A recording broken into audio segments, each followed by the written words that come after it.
Everybody, and welcome back to our 10th episode of ARTREE Goes Almost Live.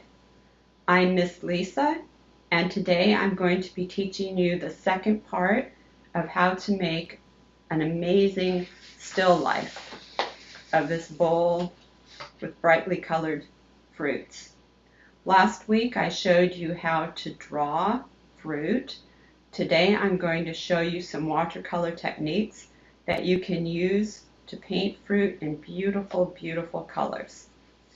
Now, whenever I start to teach color, I naturally want to go to a color wheel.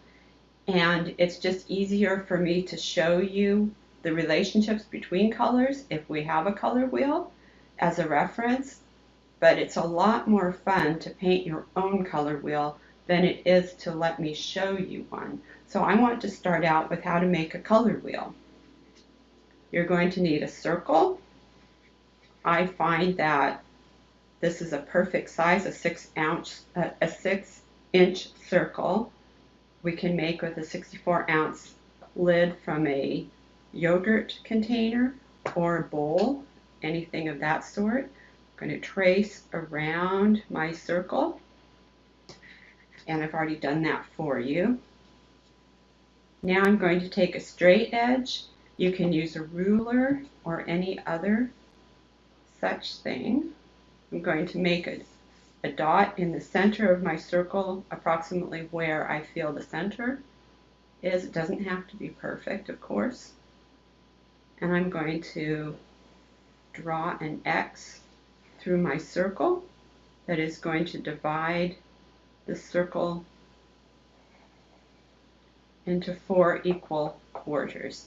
And again, it doesn't have to be perfect. We're not shooting for perfection here. I'm going to make a couple dots in each of these sections, in half of my circle here, that are going to divide the quarters into 3 parts. So 2 dots is going to divide this quarter into 3 sections. These 2 dots will divide this quarter into 3 sections. And now I'm going to take the dots and go through my center and straight to the other side of my circle. I'm going to take this dot and go through my circle to the other side of the circle. And same thing here.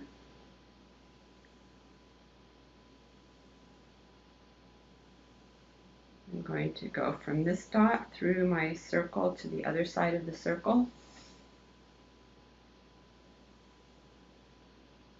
And from this dot through that center dot to the other side of the circle. Now in this way, because I had 4 pieces to start with, and I divided each of those 4 pieces into 3 pieces, I should have 12 roughly equal segments. Okay, and in the first triangle here, I'm going to write yellow above it. I like having yellow at the top of my color wheel because I always start with yellow when I paint. So there's yellow, and then we're going to skip 3. 1, 2, 3, and we're going to write blue. And then we're going to skip 3. 1, 2, 3, and we're going to write red. And there should be 3 pieces remaining. Okay, these are your primary colors, yellow, blue, and red. And that means primary colors are the colors that you have to buy. You cannot mix yellow from any other colors. You cannot mix blue from any other colors.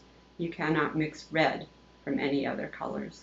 But you can use the 3 primary colors to mix all sorts of different colors. So I'm going to go ahead and I'm going to fill in my primaries. I'm going to go round and round and round in that paint to resuspend the pigment. And I'm going to Put yellow here.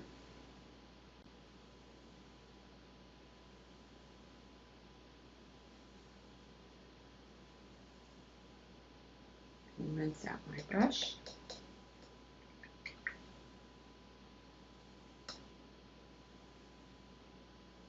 I'm going to go into red, round and round and round in the red.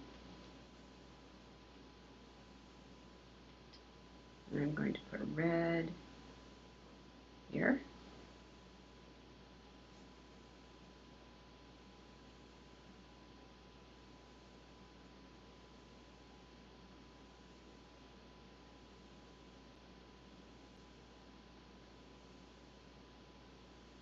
I'm going to rinse out my brush.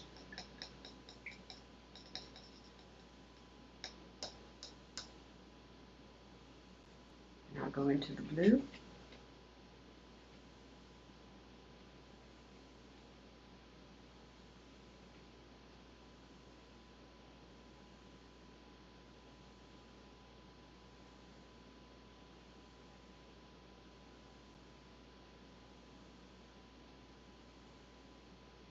You can learn a lot about color by painting a color wheel. Okay, so here's my blue, and I've got all three primaries now. And you probably remember that if you mix yellow and blue together, you get green. So we could do that, we could mix them, but we have green in this color set, so I'll just go ahead and resuspend my green pigment. And we have to think now, where are we going to put that green? It has to make sense that the two colors will come together to make green. So we need to put green between the yellow and the blue. And we're going to, for the moment, have a white segment on either side of that green.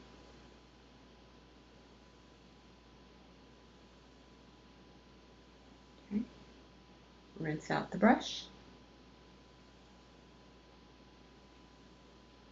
And now I'm going to go in to orange, and I'm going to be thinking yellow and red together make orange. So I want to put my orange here. I've got to resuspend the pigment first. Around and round and round in that orange.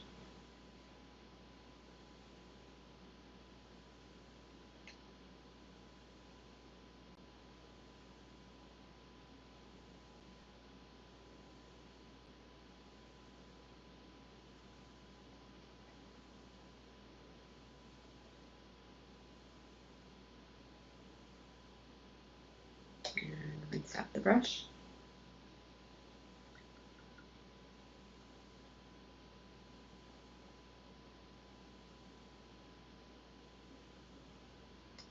And now I'm looking at red and blue. If I mix those together, I get purple. And I have that color in my paint box, so I'll just resuspend the pigment, and I'll put my purple here. The artist's way of saying purple is violet. So let's put our violet here.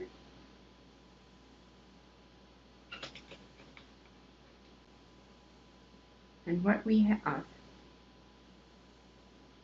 now are three primary colors, yellow, red, and blue, and three secondary colors, which are green, orange, and violet.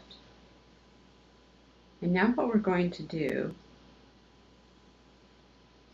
is make our tertiary colors. There are 6 tertiary colors at the moment.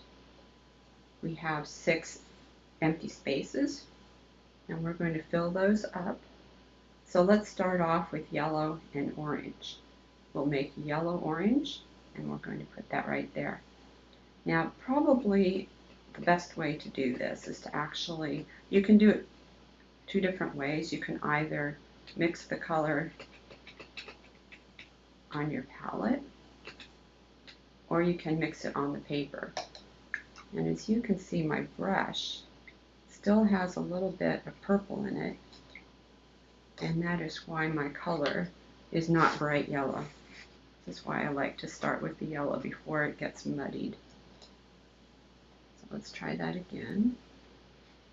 I'm going to resuspend that yellow.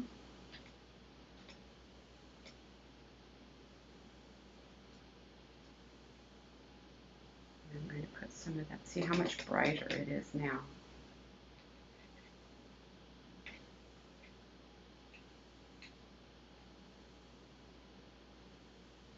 Yellow is a very light color, so I'll need a fair amount of yellow if I'm going to do any color mixing. And then I need some bright orange.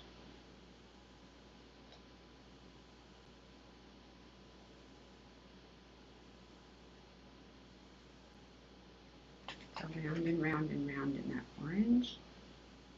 And I'm trying to find a color that's halfway between yellow and orange. I'm looking for yellow-orange. Now you can see that the color that I mixed is very close to orange. So I'm going to go back in there and pick up a little bit more yellow.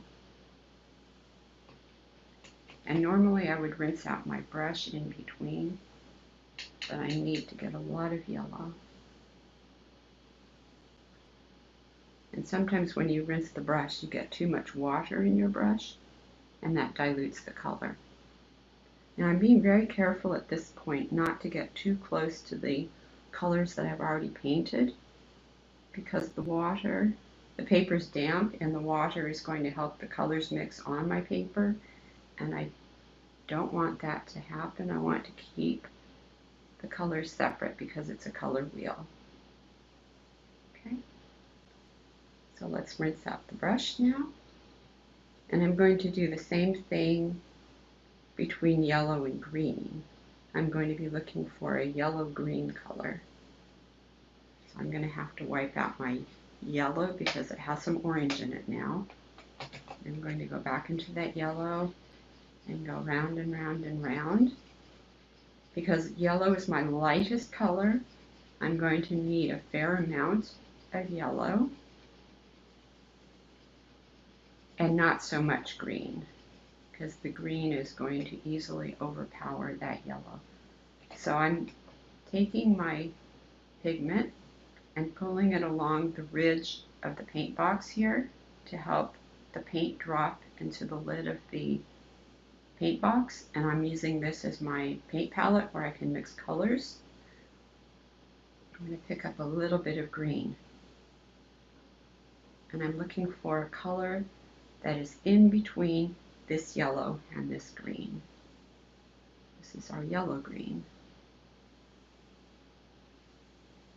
And you saw what a small amount of green I actually picked up on my brush. We don't need much because green is stronger colored than yellow.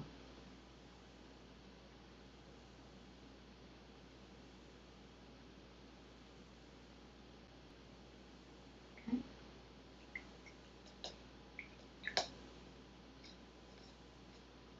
The next color I'm going to mix is going to be a red-orange. And this color is not going to be too easy to distinguish because the yellow and the orange are actually pretty close in this paint box. They're close to the same hue or color. Let's take some orange, see what we can do. Pull that paint out of the bristles.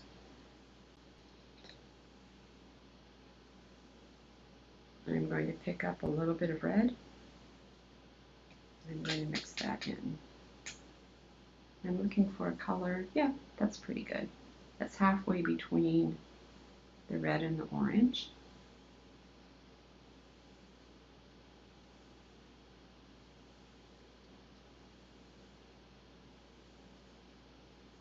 This is our red-orange color. And then I'm going to rinse out my brush.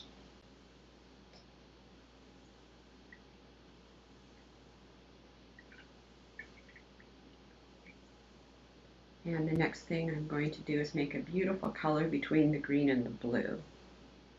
So let's take our green first, round and round and round. I need enough water to resuspend that pigment. Put down some green.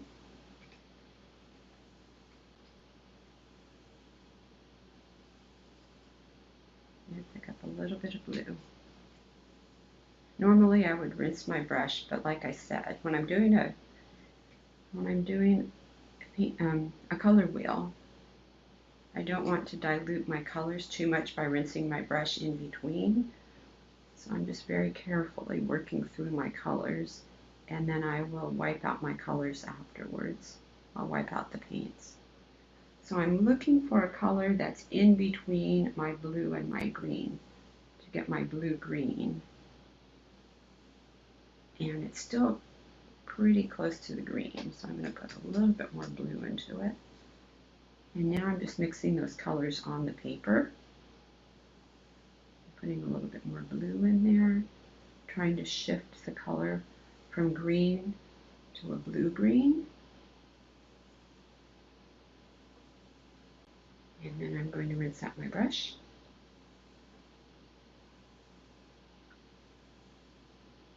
Feel free, if you are doing a color wheel, to pause this video at any time so that you can work on your colors and see if you can do something similar.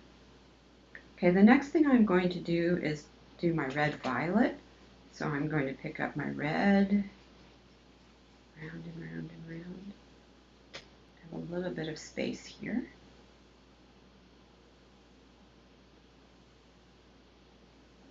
Rinse out my brush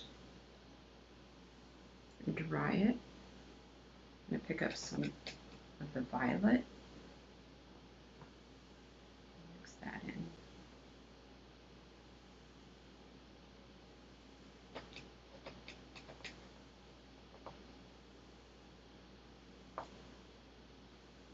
This is a lovely color.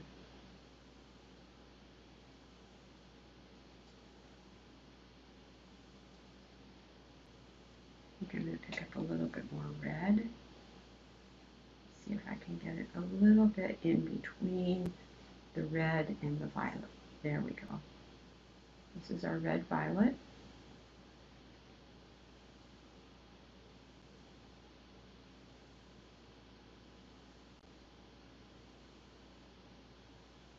And one more color left.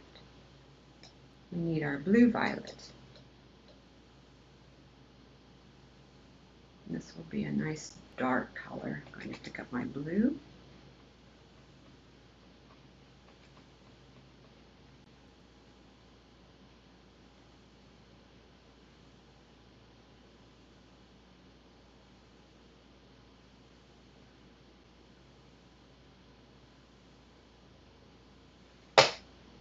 Pick up a little bit of violet and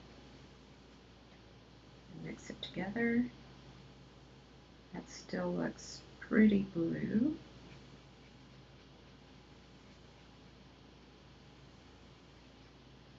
And let's see if I've got something in between. Look at that beautiful color. Beautiful blue-violet.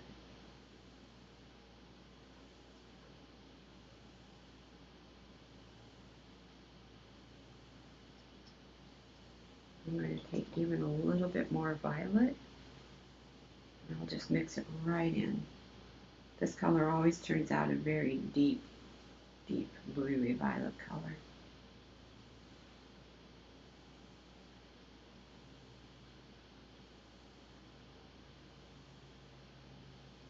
Okay. So let's see what we've done now.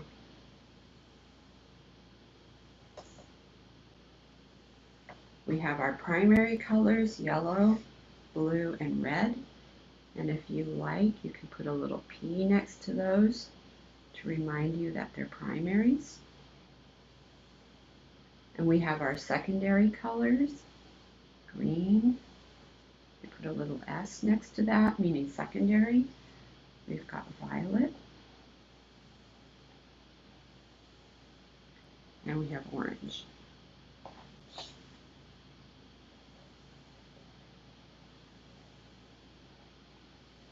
And then we have the tertiary colors that are made by mixing a primary with a secondary. Here we have yellow-green.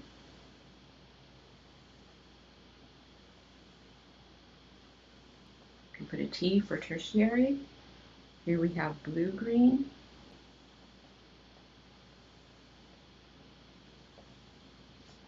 Here we have blue-violet.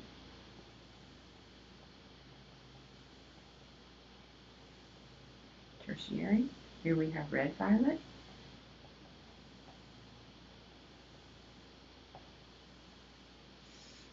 Here we have red-orange.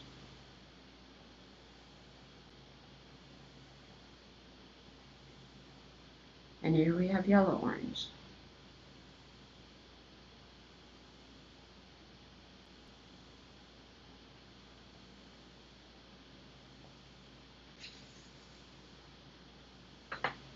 Now, because we have a color wheel, it makes it a little bit easier for us to identify the colors of our fruit. You might be able to see that the plum is very much a red-violet color. And the pear is going to be between orange and yellow-orange with a bit of red.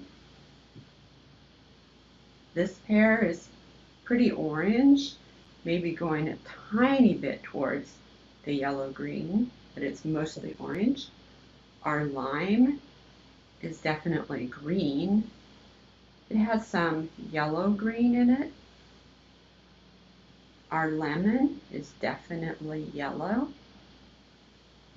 Our banana is yellow with bits of yellow-green. Do you see how this rectangle part here is very much more yellow-green than yellow? And it just helps us to sort of think about the colors we're going to be using when we paint our fruit. You can see that the peach is a little bit of red-orange, it's a little bit of yellow, it's a little bit of orange.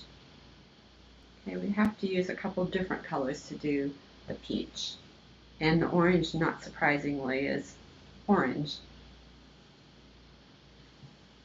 Okay, so let's see what we can do with this knowledge that we have just gained by having a color wheel. Let's go to our drawings.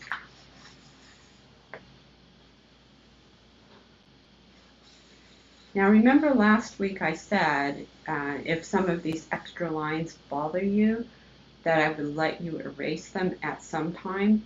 This is the time to do it right before you start painting, because once we paint over some of these lines, you won't be able to erase them afterwards. So if it bothers you, you can take some of these out. It doesn't really bother me, but I'll take some of these out for you.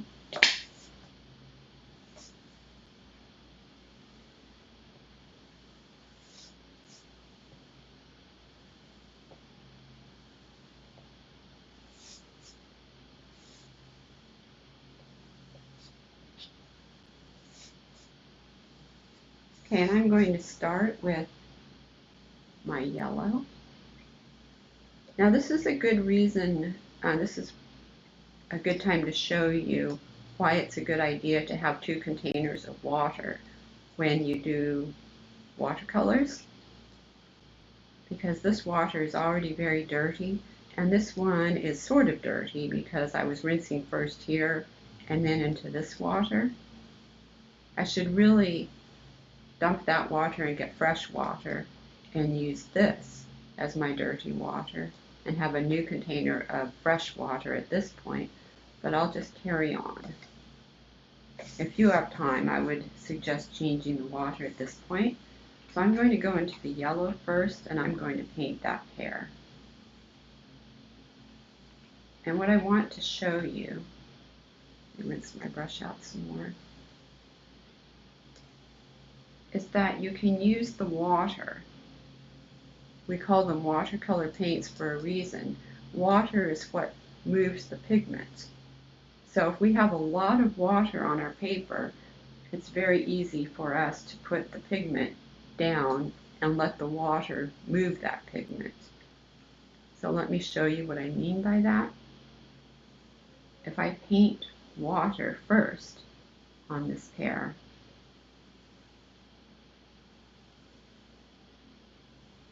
And then I go into the yellow paint, pick up some of that pigment, and put that down. The water that's already on my paper is helping me to move the paint.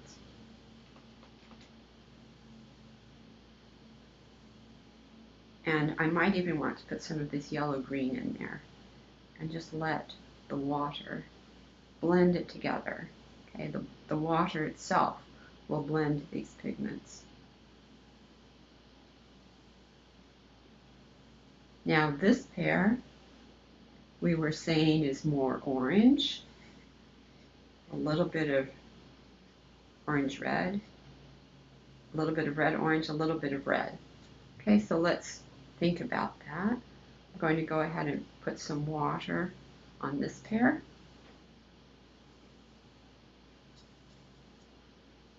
And I'm going to be thinking about having part of this pear red, part of it orange, part of it red-orange. So let's, in fact, I'm going to start out with this yellow-orange. Put some of that down. And I'm going to take some orange.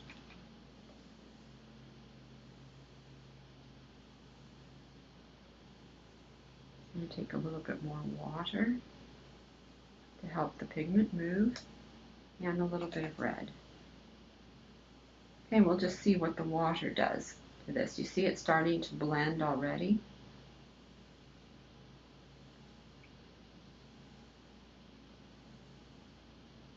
I'm going to take a little bit of brown. I'll go ahead and put the little stems up there with my brown.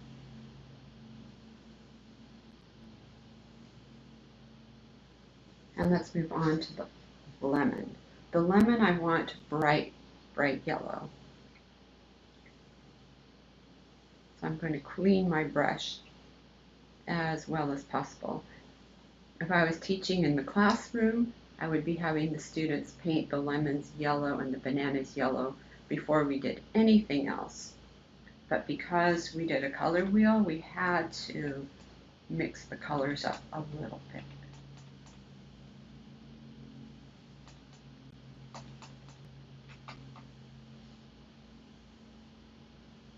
And I'm just going to put this color down. It's not going to be blended really. I just want it to be bright, bright yellow. So I'm not going to wet the paper first. I'm just going to put that color down brightly. And this lemon, it's not exactly the one I had last week. This one has a tiny little bit of yellow-green at the tip, so I think I'll just pick up some of that and put it in there.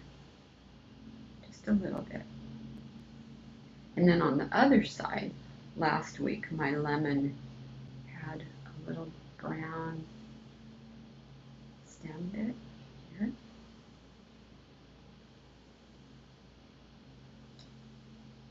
Now look what the water is doing to this pear. See how the colors are blending together? Just like in nature, colors kind of blend on a pear. Okay, my lime is up next. I've got 2 limes here. I'm going to have them very green. So again, like the lemon, I'm just going to go into the pigment, go round and round and round.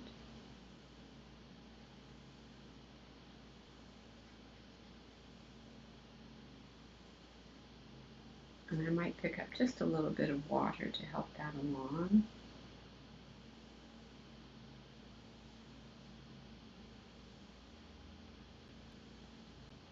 And from this angle, we didn't see the little triangle because it was facing this way. You can see the little dot there. So we couldn't see the triangle here. Look, I've got some more extra green just from waving my brush around. That will blend onto that pear. But now I've got the lime in this orientation where we can see the little triangle. So that's right there. And we'll pull the paint along, get a little bit of water to help the pigment move. And now at this point, this lime has a little bit of yellow green in it. So I know if I pick up a little bit of yellow and put it into the wet paint, that the water will help move it together to get a yellow green. I'm not actually going to mix up a yellow green. I'm just going to let the water move it.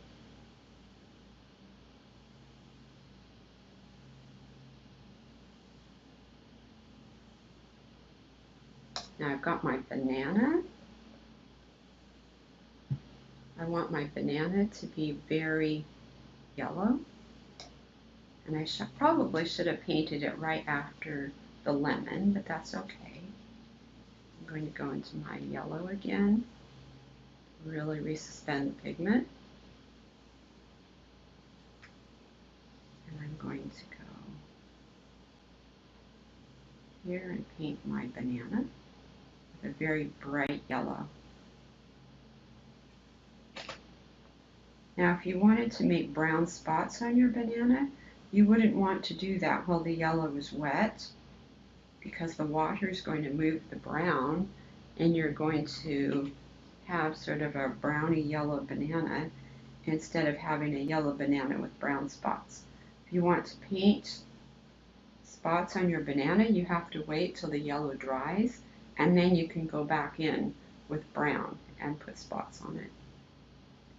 Now my banana has kind of a yellow-green area here, and it has a little bit of yellow-green on the other end too. So I'm just going to use a little bit of my green, put it in there while my yellow is still wet, and the water from that wet paint will help move the green into the yellow and give it a blended look. Next up, the orange.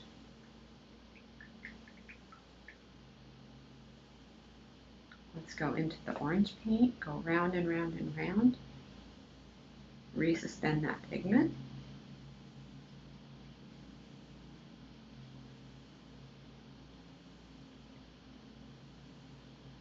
Remember, the more times you go around in there, the brighter your color will be.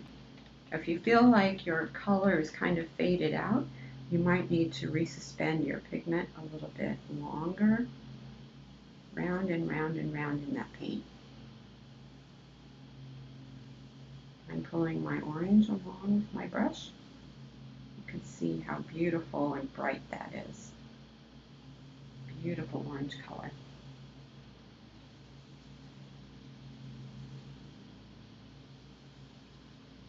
Now the apple is a little bit different, because the apple, it has some areas where the color, the red and the yellow are blended together, but some areas where it's quite distinct. We have areas of yellow, an area of yellow. We have areas of red. We have some sort of red stripes in this area. So how do we do that when we know that if we put red into the yellow, it's going to just sort of blend together like it was doing here? Okay, to do this, what we want to do is not have our paint so wet. Okay, I'm going to start with the yellow, and I'm going to have my brush not super wet. My paint is not super wet, and I'm going to paint a few areas of yellow. I'm going to rinse out my brush.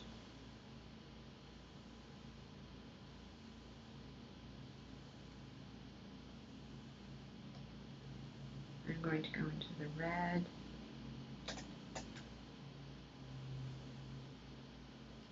And I'm going to paint near the red, but I don't want to go too close. So some of it will blend and some of it won't.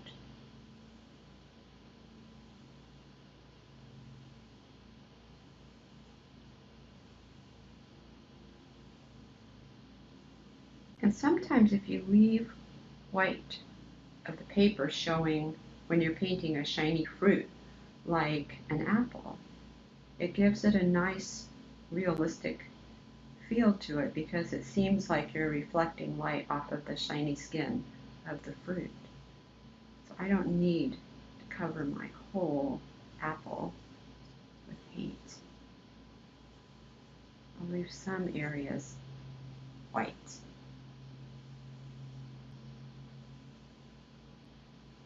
So some of that will mix together and some of it won't, because I didn't have my paint super wet like I did when I was painting the pear. The paper was very wet here, so the colors kind of blended together. Here I purposely didn't have so much water in my paint so that I could keep some of these areas from blending completely together. I'm going to take a little bit of brown. And I don't want my brown to be super wet either because I don't want it to blend into the red.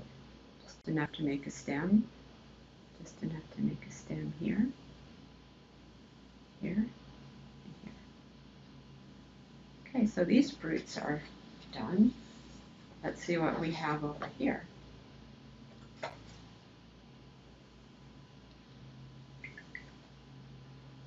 Oh, we have another apple.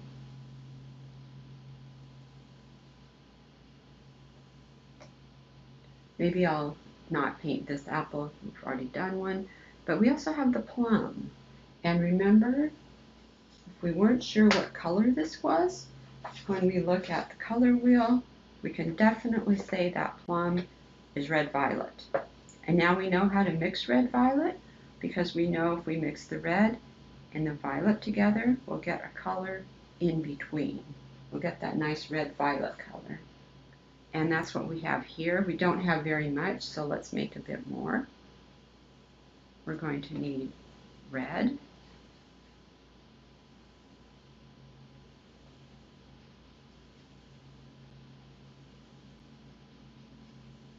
I'll pull that color off my brush.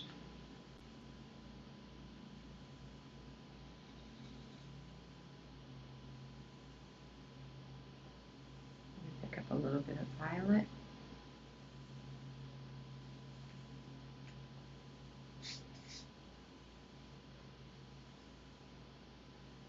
And there's our lovely red-violet plum.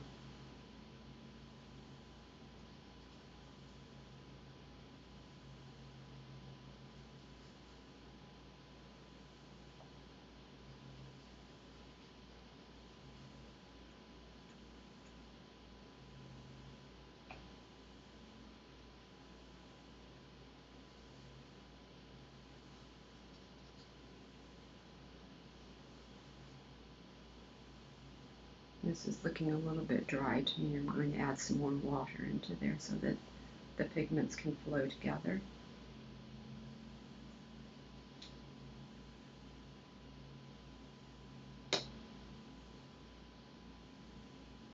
And here I've got my peach. Now when we look at the peach, remember that the peach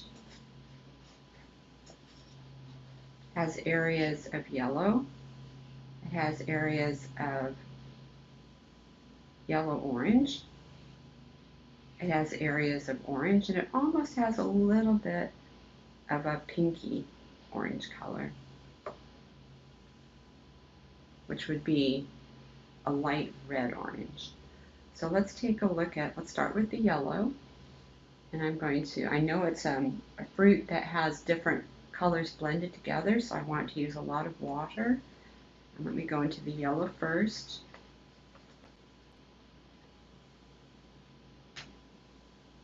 I'm going to put some of this yellow down.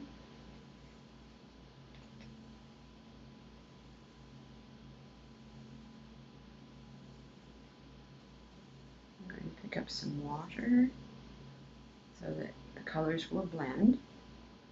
I'm going to pick up a little bit of this orange color. I think that was a red-orange. And add some of that. Maybe a little bit of orange.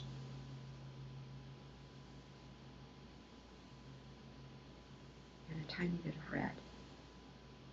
And I'm just going to let these move on their own. A little bit more water. Okay. I don't want to mix it all up, I'll just let it go. Actually, I'm going to put a little bit more red in here. It's too yellow.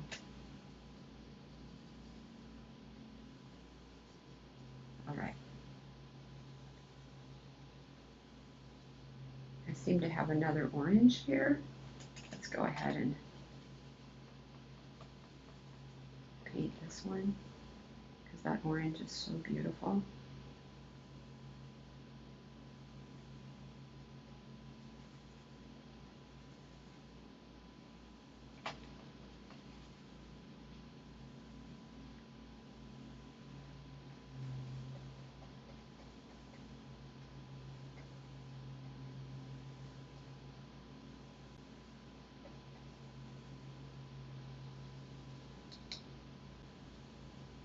Now with the grapes, we have a choice. So we have these dark colored grapes that you could use violet and blue violet to paint. We have these grapes, which are more in the red violet range. And what I did with mine was I actually painted green grapes.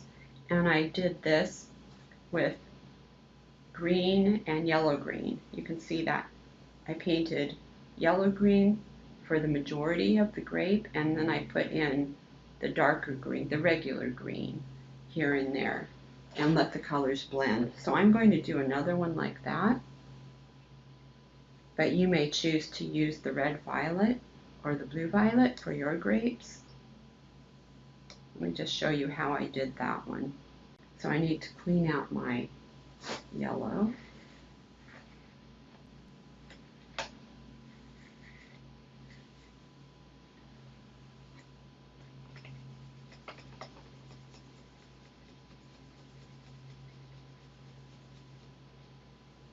My brush, you can see, has a lot of orange in it still, but we'll go with that. Not the best, but we'll go with that. And a little bit of green to get that yellow-green color. And I'm going to put that color in my grapes, along with some water so that the color moves freely.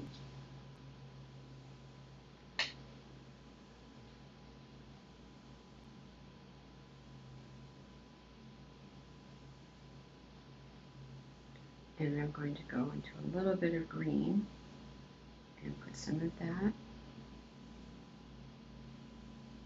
around some of the edges and just let the water move the pigment. Let's see how that mixes up.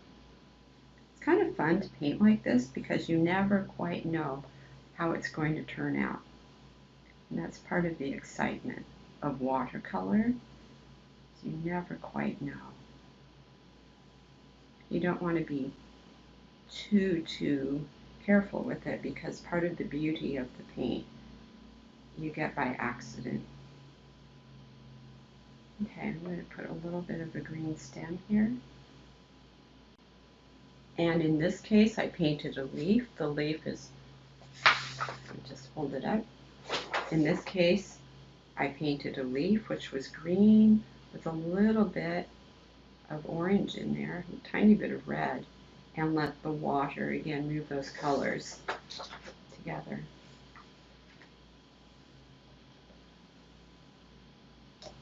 Okay, so this is about all that we have time for today. We learned how to paint fruit with watercolors. I showed you how to paint with water that allows the colors to blend together on the paper. I also showed you how to not have a lot of water so that in some cases the colors are more distinct. For our apple, we have areas that are yellow and areas that are red. In the pear, the colors are more blended together. You can see the grapes are starting to blend now, and our peach as well. So next week when these colors are dry, we will cut out the fruit with scissors and arrange them in a bowl, which we are also going to draw and paint at the beginning of the lesson next week. So while the bowl is drying, we're going to work on our fruit, and then we're going to assemble the whole thing into an awesome still life. We also worked on a color wheel today. If you were just watching, that is fine. You watched me use the primary colors yellow, blue, and red to make this color wheel. In this case, we have the secondary colors green, violet, and orange in our paint box, but if we didn't, we could have mixed them from the primary colors. We know that yellow and blue make green. We know that blue and red make violet, and we know that red and yellow make orange. Those are our secondary colors. And then we can mix primaries and secondaries to get 6 tertiary colors that will give us 12 colors in this color wheel that we can then apply to making our paintings of fruit. So that's all we have time for today. I hope you enjoyed this lesson. I love painting with watercolors, and I hope you do too. Until next week, I hope you stay safe, and I hope you enjoy your art. Thank you, and goodbye.